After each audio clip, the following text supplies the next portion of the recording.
আমার ভূতের ফাড়ায় আমার আলিস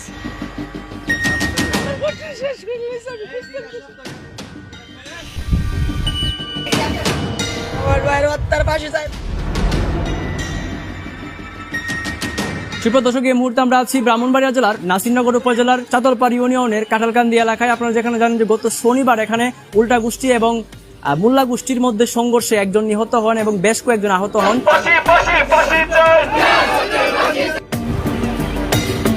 গত 5 জুলাই শনিবার ব্রাহ্মণবাড়িয়ার নাসিরনগর উপজেলার চাতলপাড় বাজারে কাঁঠালকান্দি এলাকার উল্টা গোষ্ঠী এবং মোল্লা গোষ্ঠীর মধ্যে সংঘর্ষ হয়।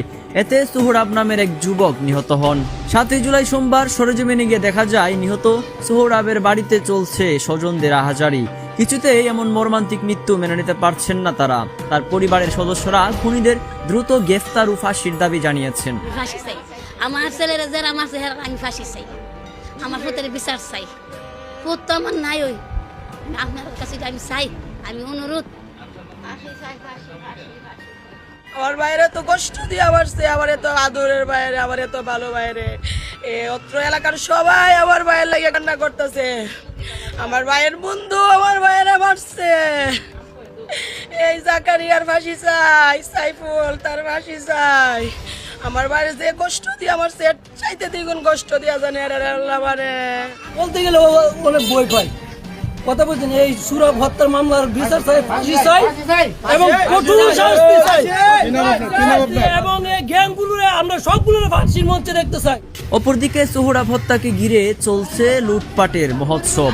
সরেজমিনে গিয়ে দেখা যায় কাঁঠালকান্দি এলাকার প্রায় 20টি বাড়িতে লুটপাট ভাঙচুর করেছে দুর্বৃত্তরা। কাজকর্ম করতে না, বোনের একটা বিশেষ হলে আমি চলাফেরা করি। আর আমার দেওয়ার আমি তাই না, আমি একে একে চলি মানুষ এরপরে তো আমি এর লোক কোনো মতে বাড়িটা বেঁধে তাই আমার জীবন বাঁচে না কইতে আমি তাই আর কি কুমুরে বাজে না, আমার তো শেষ হই। আমি 3 দিনে 70টা পর্যন্ত আমি বার করতে পারলাম না। নৌকা বইরা দুটো নৌকা বইরা সব মানুষ আপনারা নিচে গাদা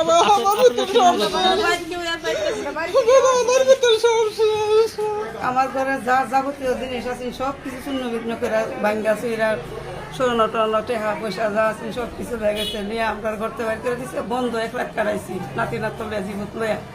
আর যা যাবতীয় জিনিস আছে সব ভাঙ্গা চুরমার কইরা হাড়ি ভাতি যা আছে সম্পূর্ণ টাকা পয়সা আশ মুরগ যা কিছু আছে সব কিছু লেগেছে। আমরা অত্যাচার করছি, অত্যাচারের সুর আমরা বন্ধ গেছি। পুলিশ বলছে চাতলপাড়ের অবস্থা কিছুটা উন্নতি হয়েছে, মামলা প্রক্রিয়াধীন বলেও জানান চাতলপাড় পুলিশ তদন্ত কেন্দ্রের